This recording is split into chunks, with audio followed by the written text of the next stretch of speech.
আজকে আপনাদের সাথে এমন একটা রেসিপি শেয়ার করব। বিশ্বাস করেন ভাববেন এত অল্প উপকরণে খুবই কম সময়ে এত মজাদার রেসিপি করা যায়। ভাবতে পারবেন না যখন রেসিপিটা বাসায় একবার ট্রাই করবেন বা আমার সাথে থেকে কিছুক্ষণ দেখবেন তো নিজেরা অবশ্যই বুঝতে পারবেন। বিসমিল্লাহির রহমানির রহিম। আসসালামু আলাইকুম। ওয়েলকাম টু মাই স্নিগ্ধ মুগ্ধ মামস কিচেন অ্যান্ড ব্লগ। আশা করি সব ভালো আছেন।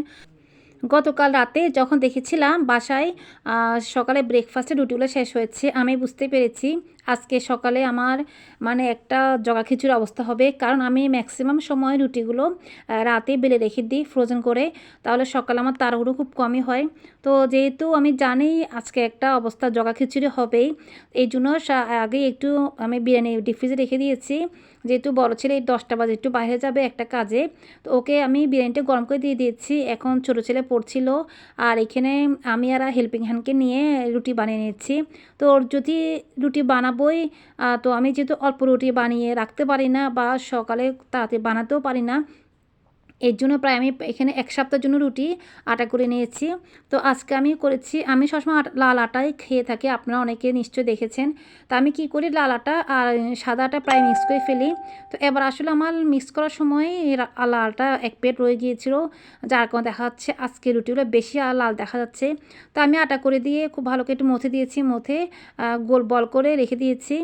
তো ও বলেছে আমার সাথে, তো ও খুব সুন্দর বেলতে পারে, ওই এখন বেলে নিচ্ছি। আর আমি কিচেনে আরও এক্সট্রা কাজ আছে, যেটা বললাম বাচ্চাদেরকে নাস্তা দিয়ে দিচ্ছি, বড় ছেলে তার চাটা দিয়ে দিচ্ছি, টিচার ছিল ওনাকেও নাস্তা দিচ্ছিলাম।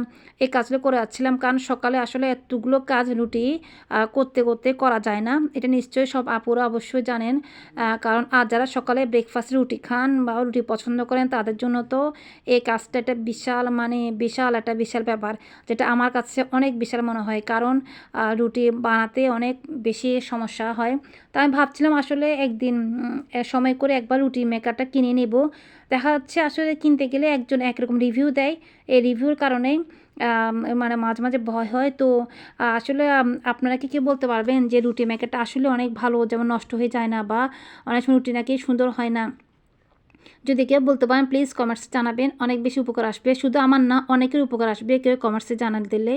আর এখন এই যে আমি ও রুটিগুলো অনেক ছোট ছোট বানায়, কিন্তু আমি বলছিলাম না রুটিগুলো একটু বড় করে বানিয়ে ফেললে তাড়াতাড়ি হয়ে যাবে, তাহলে আর কষ্ট হবে না। যেমন একটাই খুব তাড়াতাড়ি হয়ে যাবে, এর জন্য আমি বলছিলাম রুটিগুলো তাড়াতাড়ি বানানোর জন্য। আর আমি কিচেন রুমে চলে আসছি, আর সেখানে চা বসিয়ে দিয়েছি। যেহেতু অনেকগুলো রুটি প্রায় ও বেলে ফেলেছে, আমি ফ্রোজেন করার জন্য রুটিগুলো হালকা ছেঁকে নিচ্ছি।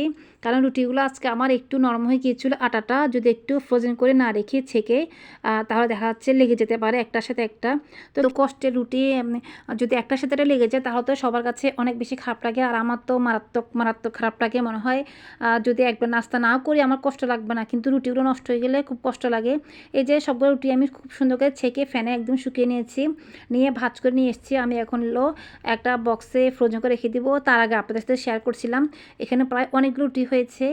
রুটিগুলো হওয়ার পরে আমার কাছে দেখতে খুব সুন্দর লাগে। যেমন মাঝে মাঝে আমি সময় করে সমোসা বানানোর শিটগুলো করে রাখি, তো সমোসা বানানোর শিটগুলোও আমার কাছে অনেক সুন্দর লাগে দেখতে, কারণ আমি খুব সুন্দর মেপে একদম স্কেল দিয়ে করে নিই, দেখতে খুবই ভালো লাগে। তো যদি কখনো সম্ভব হয় অবশ্যই আপনাদের সাথে শেয়ার করবো। আর তাছাড়া সবাই অবশ্য অনেক রকম নাস্তা বানাতে পারে, আমরা অনেক রকম নাস্তা শিখে থাকি ইউটিউবে দেখে দেখে, অনেক আপুদের কাছ থেকে এবং অনেক ভাইয়াদের কাছ থেকেও, যেটা অনেক ভালো লাগে আর আমাদের অনেক উপকার আসে। আর ইউটিউবের জন্য নিশ্চয়ই আমরা নিত্য নতুন অনেক রেসিপি শিখে শেয়ার করতে পারি সবার কাছে।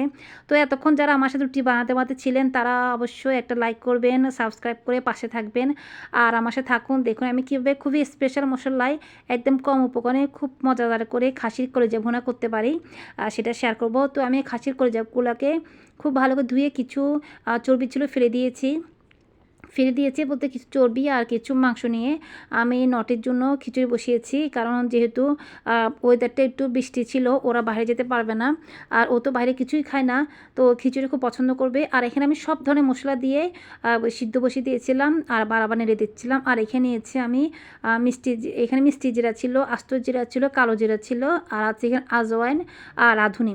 তো আজওয়াইন রাঁধুনি দেওয়ার কারণে আপনার কলিজা থেকে যে একটি বা ফ্লেভার আসে, যেটা অনেকের কাছে ভালো লাগে না, যেমন আমার ছেলেদের বাচ্চাদের কাছে ভালো লাগে না, সেই ফ্লেভারটা একদম থাকবে না, খুব টেস্ট হবে। তো অনেকে নিশ্চয়ই মাঝে মাঝে চিনতে পারেন না আজওয়াইন আর রাঁধুনি। অবশ্য আমিও মাঝে মাঝে কনফিউজড হয়ে যাই। তারপরে আমাকে একজন আঙ্কেল বলেছে আপনার আজওয়াইনটা হচ্ছে একটু লাইট কালারে থাকবে আর রাঁধুনি হচ্ছে একটু ডার্ক, মানে একটু নিশ্চয়ই ভিডিও দেখে বুঝতে পারছেন, আর যখন প্রায় সময় দেখবেন অবশ্যই বুঝবেন। তো আমিও যখন কনফিউজড হয়ে যাই তখন কি করি, দুটো জায়গাতে একটু একটু দিয়ে দিই, কোনো সমস্যা তো নাই, কারণ দুটোই স্বাস্থ্যের জন্য ভালো। তো দিয়ে ফেলি, দেখা যাচ্ছে খারাপ হয় না, ভালো হয়। এই যে আমি তেল দিচ্ছি একটু বেশি করে, অবশ্যই পরে আমি আবার একটু তেল অ্যাড করেছিলাম আর দিয়ে দিয়েছিলাম ক্যারামেল, কারণ ক্যারামেল দিয়ে তো আজকে কলিজার কালা ভুনাটা হবে। এই যে ক্যারামেলটা দেওয়ার পরে একটু লক্ষ্য করবেন, কারণ ক্যারামেলটা খুব দ্রুত পড়ে যায়। তো সবাইকে বলছিলাম কার ওখানে কেমন বৃষ্টি হচ্ছে। আমাদের চট্টগ্রাম তো প্রচুর বৃষ্টি হচ্ছে, যদিও আমাদের বাসার সামনে রাস্তাটা অনেক উঁচা, পানি তেমন উঠে না, কিন্তু অনেক জায়গায় শুনছি প্রচুর পরিমাণে পানি উঠেছে, মানুষের অনেক কষ্ট হচ্ছে। তারপর যারা এসএসসি পরীক্ষা দিচ্ছে তাদের তো মানে ভোগান্তির কোনো শেষ নাই নাকি, জানি না পরীক্ষার সময় কেন এত বৃষ্টি হচ্ছে। আসলে এই সময়টা বৃষ্টি হলে পরীক্ষার্থীর অনেক কষ্ট হয়, যারা এক্সাম দিবে আসলে মানে তারা টেনশনে থাকে, তখন কি হয়। তাছাড়া সাথে থাকে বজ্রপাতটা আমার ভীষণ ভয় লাগে, আর বিদ্যুৎ চমকানো আমি ভীষণ ভয় পাই। যদিও আমি আজকে এই কথাটা ভিডিওতে শেয়ার করছি, আমি কখনো কাউকে বলি না, কারণ বাচ্চারা তো বলা যায় না। তো আমি এর মধ্যে দেখতে পেয়েছেন এখানে আমি যে মশলাটা একটু টেলে নিয়েছিলাম, সেই মশলা গুঁড়া করে এখান থেকে হাফ মশলা দিয়ে দিয়েছি। হাফ বলতে আমি আসলে হাফতে একটু বেশি দিয়েছি, আর এখন আমি সবগুলো কলিজা দিয়ে দিচ্ছি। কলিজাটা আমি একদম পানি শুকিয়ে ফেলে নিয়ে, কিছুটা পানি ছিল, আমি যে চামচ দিচ্ছিলাম সেই চামচে প্রায় 3 চামচের মতো পানি ছিল, মানে গায়ে মাখা মাখা পানি ছিল। যেহেতু তেমন পানি থাকবে না, কিন্তু বেরেস্তা আর মশলার সাথে একটু ঝোল থাকলে ওটা আরও মানে আরও ভুনা হতে হতে আরও বেশি টেস্ট হয়, তো খুব ভালো লাগে। তো সবার কাছে কেমন লাগছে আজকে ভিডিওটি বলবেন অবশ্যই কমেন্টস করে। আর সবাই অনেক সুন্দর সুন্দর কমেন্টস করেন, অনেক সবসময় বলি আমি, আমার কাছে পড়তে আবার রিপ্লাই দিতে অনেক বেশি ভালো লাগে। সবাই কেমন আছেন, কারণ অনেকে শুনছে আবার নাকি মানুষের জ্বর হচ্ছে, সর্দি কাশি হচ্ছে, সবাই খুব সাবধানে থাকবেন। আর আমরাও সাবধানে থাকার চেষ্টা করি, কারণ দেখা যাচ্ছে অনেকেরই বৃষ্টি পানি ভিজলে জ্বর চলে আসে।